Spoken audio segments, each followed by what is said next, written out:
Damos inicio al taller de trabajo vinculado con la iniciativa de innovación, removiendo obstáculos para el acceso a la justicia de mujeres sordas e hipoacúsicas. Este taller ha sido convocado por la Subsecretaría de Acceso a la Justicia del Ministerio de Justicia y Derechos Humanos de la Nación y el Programa de Naciones Unidas para el Desarrollo. La idea es que a lo largo de 2 jornadas podamos trabajar organizaciones de la sociedad civil, agencias de cooperación internacional y organismos del Ejecutivo Nacional, del Ejecutivo de la Ciudad de Buenos Aires y de la Provincia de Buenos Aires y del Poder Judicial.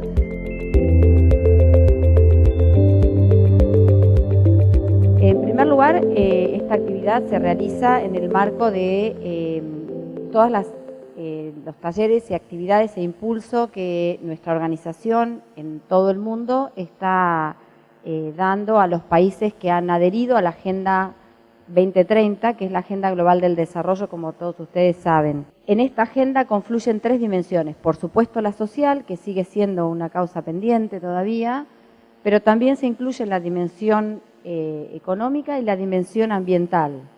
Y tiene otro gran aspecto que tal vez es transversal, que es el aspecto de las instituciones. Cuando se hicieron algunos relevamientos y algunos estudios antes de que finalizara el 2015, que era el cumplimiento de las metas de los Objetivos de Desarrollo del Milenio, se trató de responder a la pregunta ¿por qué algunos países llegaron a las metas de los Objetivos de Desarrollo del Milenio y otros no? Uno de los obstáculos estuvo identificado de manera empírica en el área institucional. Esto es, los estados, las instituciones, la burocracia estatal no había estado tal vez lo suficientemente preparada como para facilitar la provisión de bienes y servicios públicos a sus ciudadanos. Y esto, si uno sigue indagando, es muy interesante porque las áreas donde fue muy obvio que los cuellos de botella institucionales habían sido un obstáculo o un impedimento, fueron las áreas en las que se trabajaban los temas específicamente de avance de la mujer, los temas de género. Nuestra participación en estos eventos es tratar tal vez de acercarles algunas experiencias que han sido exitosas o a veces tal vez mencionar qué es lo que no ha funcionado en otras experiencias, como para que cada sociedad, cada país vaya haciendo su propio camino. Otro punto importante en la Agenda 2030 es que es la posibilidad de pensar en la cocreación de normas, algo que tal vez para muchos de ustedes es muy familiar. En muchos países los aspectos de participación ciudadana en recomendaciones, en implementación de normas, no es algo frecuente. Presentamos una propuesta en nuestra organización a un fondo global que se llama Fondo de Innovación, que es un fondo que se creó en el año 2014 entre PNUD y con el financiamiento del gobierno de Dinamarca, justamente para impulsar la implementación de iniciativas que pudieran servir también de ejemplo en otras sociedades y donde las características, por supuesto, tienen que estar dadas por enfoques de implementación de políticas novedosas, como es el caso de esta iniciativa que ustedes van a discutir hoy.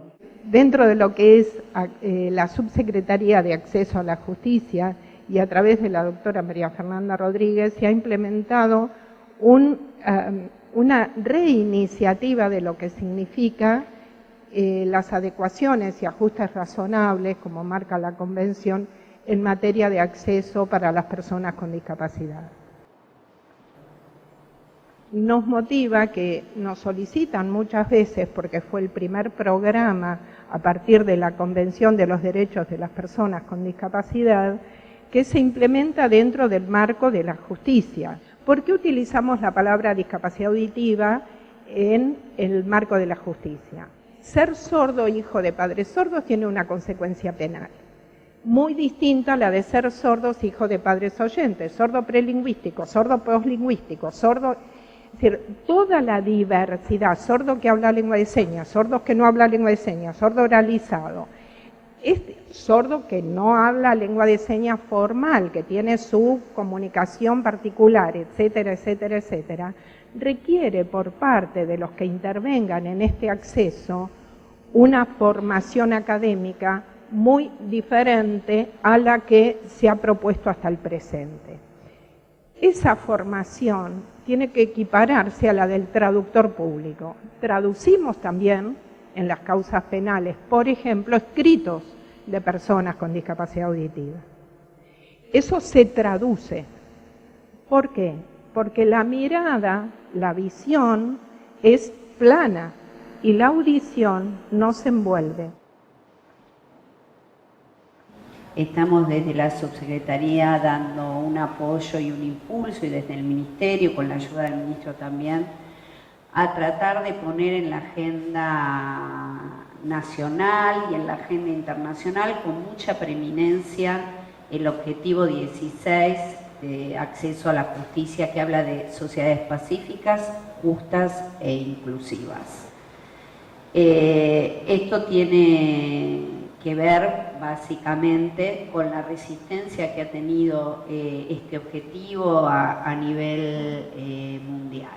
Cuando se habla hoy de pobreza, se habla de muchas más dimensiones que las vinculadas, por ejemplo, al ingreso económico.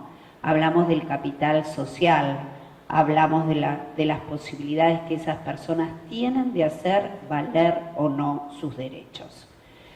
Entonces, desde esta dimensión del empoderamiento legal, tratar de producir en el acceso enfoques diferenciales que nos permitan atender a las poblaciones en situación de vulnerabilidad en esta accesibilidad, con toda la interseccionalidad que se produce en los distintos colectivos, es sumamente importante. Particularmente cuando uno tiene que hablar del colectivo con discapacidad, lo primero que viene a la mente, uno como planificador de políticas públicas, es la inmensa diversidad que adentro de este colectivo habita. Cuán complejo es aún un mismo colectivo con una misma discapacidad, como es el de la hipoacusia o la sordera, la discapacidad auditiva. Particularmente cuando esta intersección se produce con la violación de un derecho y se produce con un tema tan estructural y cultural como es la discriminación por género y como es la violencia hacia las mujeres, todo tiende a agravarse. ¿Cuál es la importancia del lenguaje en la estructuración de un modelo social? Las palabras no son neutrales, las palabras transmiten conceptos que transmiten cultura. Si ya vivimos en una sociedad patriarcal, ¿cómo será el lenguaje de señas que habita y qué tipo de palabras construye o desconstruye, de significados, de significantes? ¿Qué construcción de sentido tienen esas señas?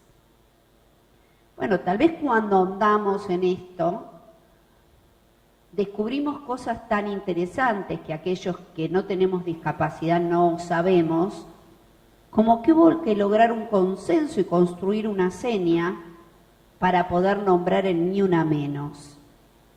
Y esto es una dimensión súper importante en cómo pensar derechos, cómo ponernos en posición de exigibilidad, cómo se sienten las mujeres con una discapacidad a la hora de la exigibilidad de sus derechos, cómo han sido tratadas en la justicia en derechos que a las otras mujeres no se les impiden, como es el ejercicio de la patria potestad en un divorcio. Entonces, el cruce de la discapacidad con la justicia produce un impacto tan grande, y cuando la discapacidad está vinculada al lenguaje, aún mucho mayor. Entonces, necesitamos empoderar a nuestras mujeres con discapacidad auditiva. Necesitamos que puedan habitar ese espacio de la discapacidad desde otro lugar, pero necesitamos hacerlo juntos. Es nada de ustedes sin ustedes. Necesitamos trabajar este tema con la justicia. necesitamos que los operadores judiciales conozcan y que la barrera del miedo y de no saber cómo actuar no les haga cometer mayores torpezas que las que ya se han cometido. Bien, esta es una convención, ¿sí?, sobre derechos de las personas con discapacidad que va a ser adoptada en la Asamblea General en el año 2006 y va a entrar en vigor, ¿sí?, en el 2008. ¿Qué es la convención? Es un instrumento que es acordado de forma internacional por los estados, ¿sí?, donde se identifican claramente cuáles son las obligaciones que tienen los estados con relación a las personas con discapacidad, ¿sí?, y establece, y esto es muy importante, mecanismos de seguimiento, tanto nacional como internacional, del cumplimiento de la convención. Las personas con discapacidad, ¿cómo eran percibidas antes de la convención? Digamos, eran percibidas como objetos, digamos, entre comillas, de tratamiento médico, ¿no? O, digamos, con una perspectiva distinta. La convención viene a plantear un cambio total de paradigma y a considerar a las personas con discapacidad como titulares de derechos. Y la convención surge como una respuesta específica a una situación que estaba invisibilizada. El 10% de la población mundial está constituido por personas con discapacidad, es decir, que son entre 600 y 650 millones de personas. A nivel global hay una falta, ¿sí?, de estadísticas y en especial en lo que tiene que ver con violencia contra las mujeres y niñas con discapacidad.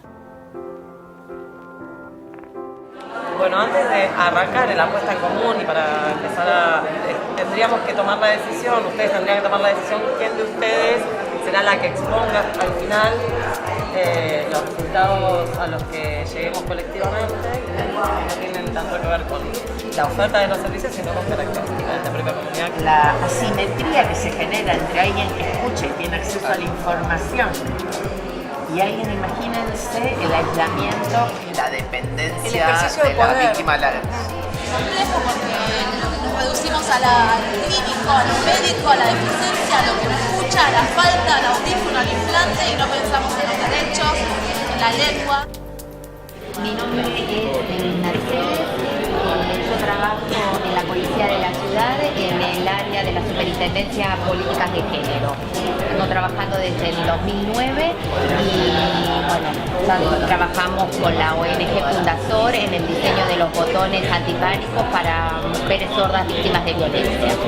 El patrocinio se va a hacer a través de un registro de abogados y abogadas porque va a ser nacional, ¿viste? Y se van a ir haciendo convenios con colegios de abogados en todas las provincias. Lo nuestro va a ser el órgano de monitoreo. ¿Ustedes mujeres en general con discapacidad? Es una pregunta breve. Okay. Lo que pasa es que todavía no comenzamos con la asistencia a personas.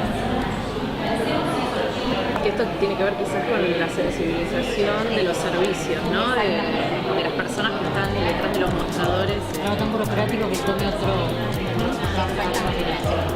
Esta falta de información general sobre la discapacidad veo como la barrera más grande en los operadores judiciales. La persona solo me está pidiendo la buena voluntad de un político, le está exigiendo un derecho. El tema es que eso se agrava porque no sabe que tiene derecho.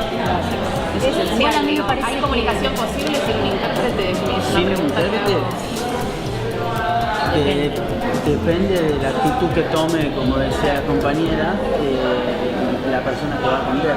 Armar circuitos, digamos. Son muchas ventanillas de atención las que supone garantizar derechos, ¿no? Género, no hay manera de mostrarlo en señas, patriarcado tampoco, machismo tampoco, violencia tampoco, porque la única manera de dar cuenta de violencia es esta, y esto es dos pibes que se pueden estar peleando. Entonces ellas consensuaron que ni una menos era mujer, opresión, basta.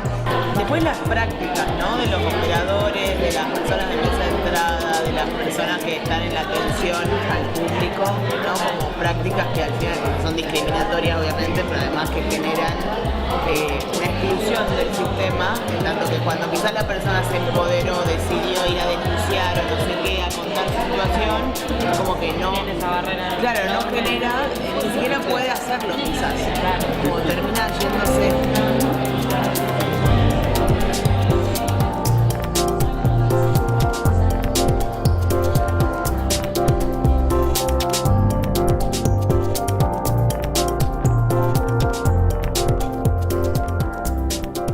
En conclusión, lo que nosotros, ¿qué es lo que siente la persona sorda, ¿no? Que sufre violencia? Hicimos un dibujo y queremos que lo vean.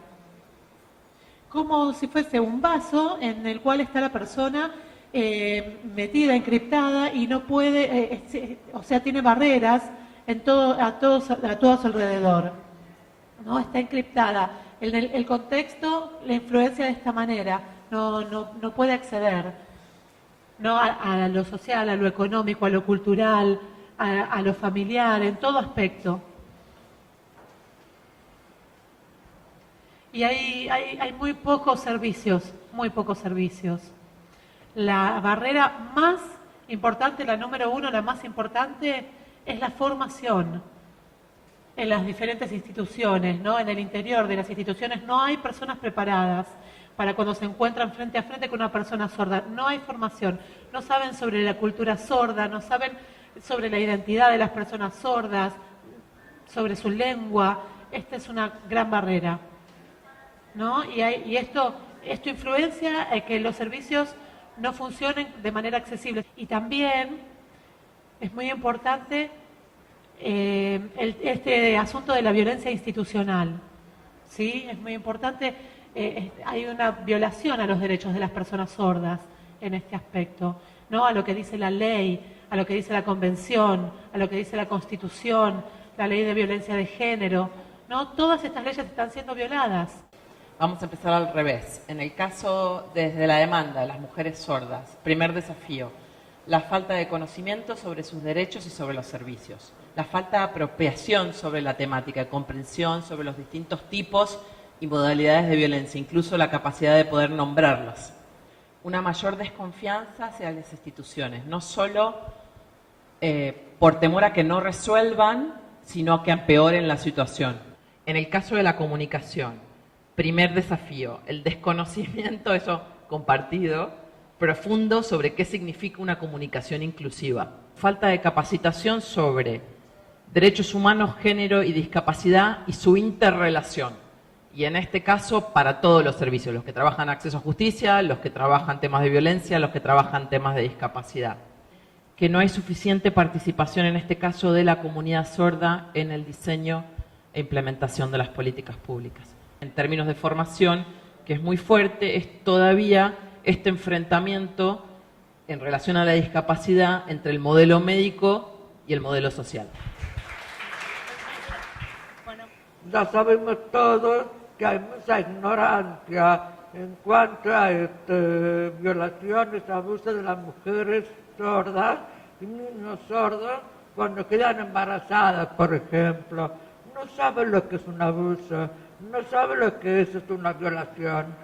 Es fundamental trabajar desde pequeños a los niños sordos, a los alumnos sordos con respecto a lo que es educación sexual integral.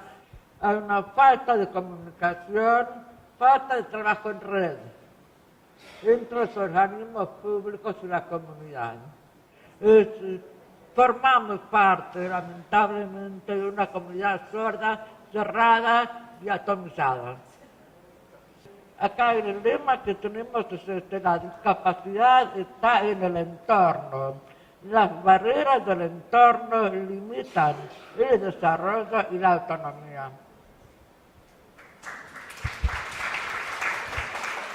Una de las cuestiones es la discriminación de los operadores de justicia en relación a la falta de conocimiento de la diversidad. En el caso de las provincias, nosotros no tenemos intervención si no es solicitado por la provincia. Esto también es un problema y de barrera en cuanto a pensar en la federalización de los programas. La multiplicación de la comunicación en lenguaje no verbal, lengua de señas, subtitulado y lenguaje sencillo. Todas las dimensiones tienen que estar presentes en la comunicación. No sabemos qué tipo de usuario nos va a tocar. La otra es la adecuación de los tests y evaluaciones en materia de psicología adaptados al tipo de discapacidad. No hay adaptaciones, hay un solo trabajo relacionado con el tema de la investigación en materia de psicología y discapacidad en nuestro país, que es en la provincia de Tucumán. Se realizan las mismas evaluaciones y los resultados no son iguales. La percepción del mundo, cuando hay una ausencia de un sentido, es diferente. Y eso tiene que estar presente. La difusión de derechos en un modo multicomunicacional. Es muy difícil la difusión de derechos en materia de discapacidad auditiva, porque es casi personal. Tendría que ser en forma permanente y por todos los medios posibles.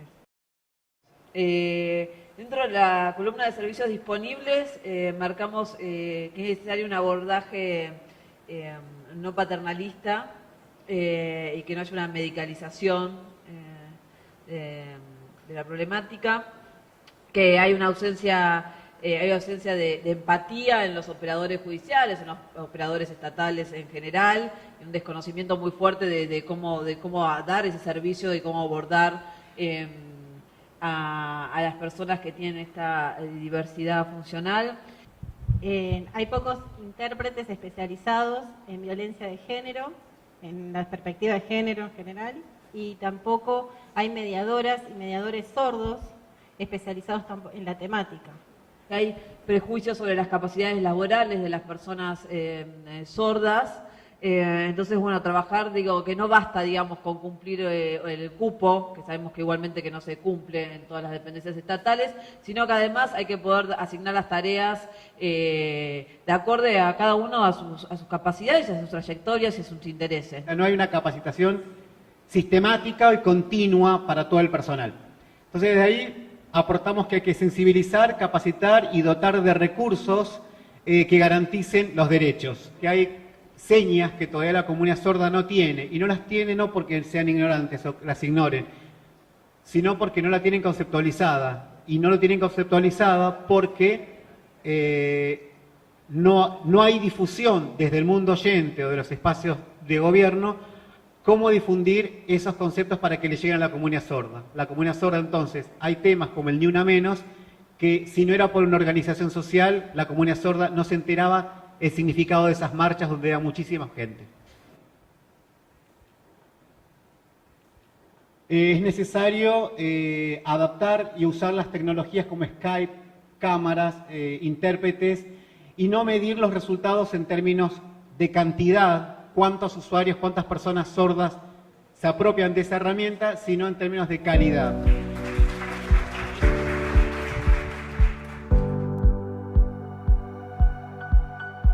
La intención del encuentro de hoy es que podamos trabajar sobre propuestas concretas para remover aquellos obstáculos que fuimos identificando la semana pasada.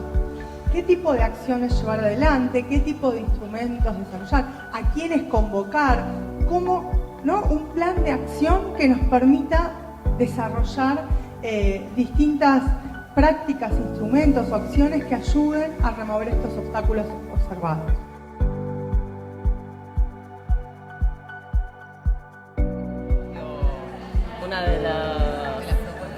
Una de las propuestas, o sea, debería ser susceptible de ser formado, digamos, ¿no? ¿Cuál es el tipo de personal?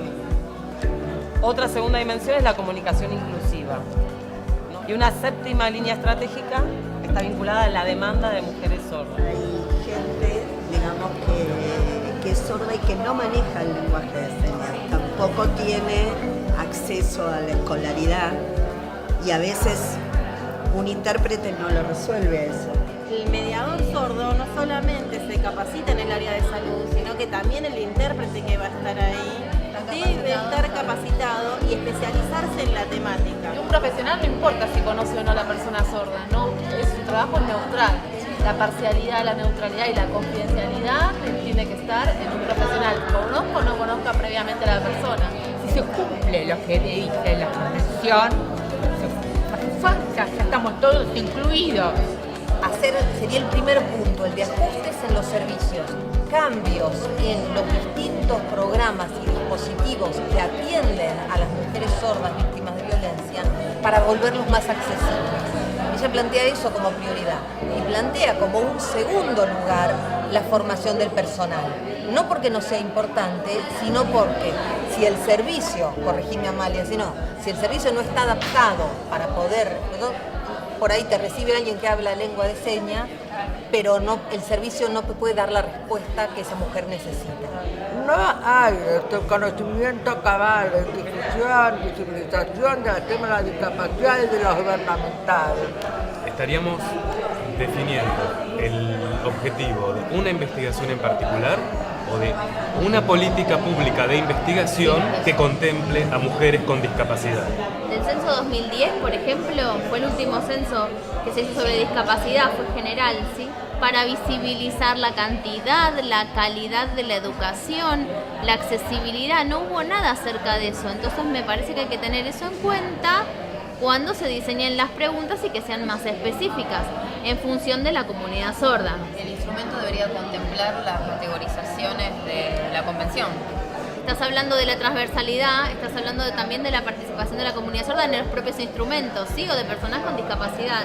Yo tengo un registro de intérpretes que sé que saben, por ejemplo, yo tengo una reunión con mi hijo y elijo un intérprete que yo conozca que sé que tiene una formación, que sabe el tema. La ley de violencia de género prevé la posibilidad de que la persona afectada sea acompañada durante las distintas instancias por una persona de su confianza. No las han dejado ingresar con estas personas porque no están en el registro de intérpretes o de peritos. La ley lo dice, pero después cuando vos estás en la realidad hay un agujero. Si todas las mujeres pueden, las mujeres con discapacidad también pueden, ¿no? Una ley especial que afirme ese derecho y en realidad no es lo que la convención busca, porque no es el diseño universal. Me parece que hay que concientizar a los actores de justicia en esto. Sería aplicar esta disposición que ya tenemos con la perspectiva de discapacidad. Vamos a trabajar sobre políticas públicas de investigación para generar datos sobre mujeres sordas en situación de violencia, priorizando el eje de registros de la información y comunicación, pero asimismo transversalizando perspectiva de género, discapacidad y comunicación y sobre todo participación. Identificamos entonces como destinatarios y destinatarias de las políticas de investigación unos destinatarios indirectos, indirectas, que serían la sociedad civil, porque nos contaban las compañeras que tenían la experiencia de que cada vez que llegaban al Estado a pedir un fortalecimiento institucional o presentar cualquier proyecto, la primera demanda era, bueno, pero ¿sobre qué población? ¿Cuántas son? ¿Va a tener impacto esta política? Entonces había una demanda de información. Y los destinatarios directos serían los decisores, los y las funcionarias, que son los que tienen que tomar las decisiones. Se comentó la falta de perspectiva de género en los y las traductoras, quizás en un instituto donde se brinde la carrera terciaria, hacer algún convenio para transversalizar la mirada de género en la currícula y en los capacitadores. Dentro de la adecuación de los servicios tomamos el eje de disponibilidad de intérpretes y la posibilidad de que se piense en un registro de intérpretes que puedan contener la idoneidad que se requiere. Un registro nacional tendría algunas complicaciones en términos que somos un país federal y entonces pensamos que por ahí para bajar la acción sería mejor jurisdiccional. Y lo que sí planteamos es que de crearse un registro de intérpretes sí requeriríamos asegurar que tengan formación en derechos humanos, en género y en discapacidad.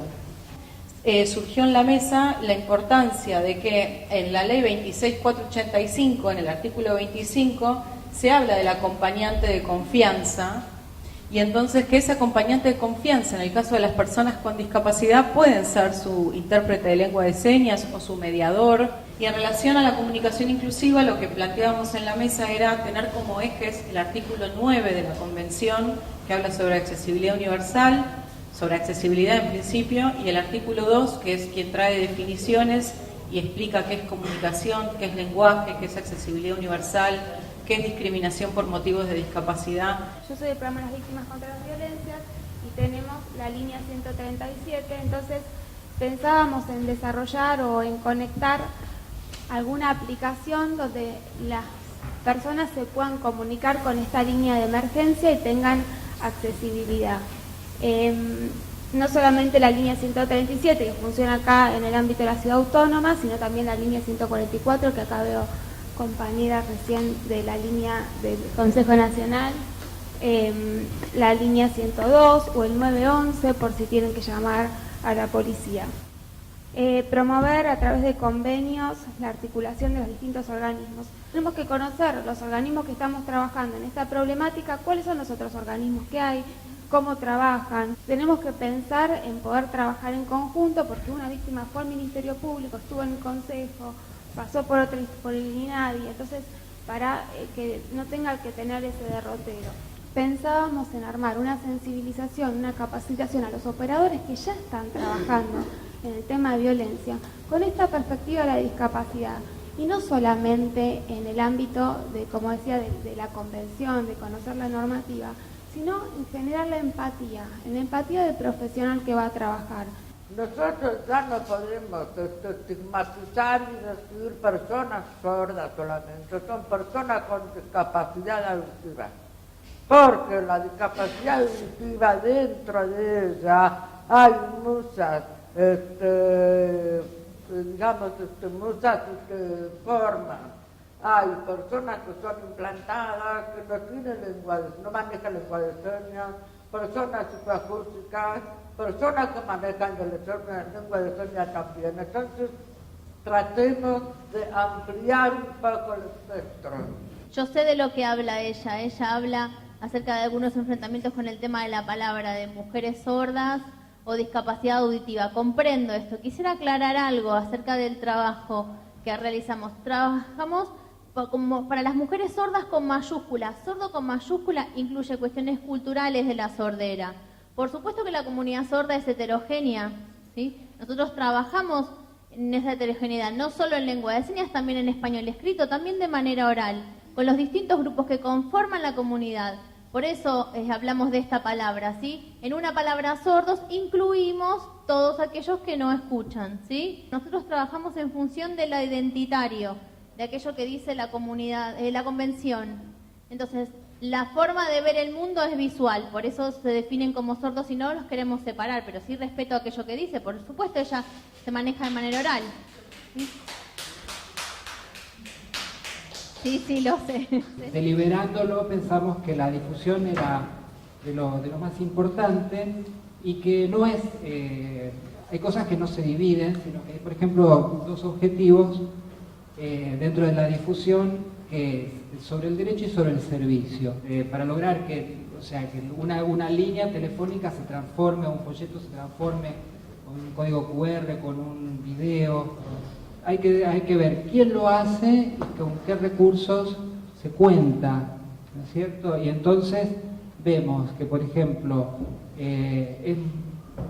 son mucho más los recursos que se necesitan por ahí para formar mucha gente en todo esto, que a lo mejor en hacer una difusión, que es una folletería o que es una forma que con una sola aplicación se puede extender a todo el territorio y se puede controlar, y se puede contar con otros colaboradores, ¿no es cierto? Que a lo mejor esos colaboradores, por ejemplo, de ONGs que difunden y demás, no tienen los recursos para hacer la formación, ¿no? Que son mucho más complejas. Nuestra mesa pensó en un programa donde las personas que nos capacitan sean personas sordas, personas que pertenecen a distintas ONGs o personas especializadas en la temática de discapacidad o género. ¿Quiénes serían los destinatarios de este programa, que incluyen distintas capacitaciones? Serían todas las personas que ofrecen algún servicio público. Pensamos en distintas oficinas, como pueden ser la Oficina de Violencia Doméstica, la Brigada de Género, oficinas que ofrecen servicios de salud. Bueno, este programa sería por un periodo de aproximadamente 2 años, con capacitaciones cada 6 meses. Este periodo fue pensado ya que permite hacer como un registro de las personas o mujeres que accedieron a este servicio.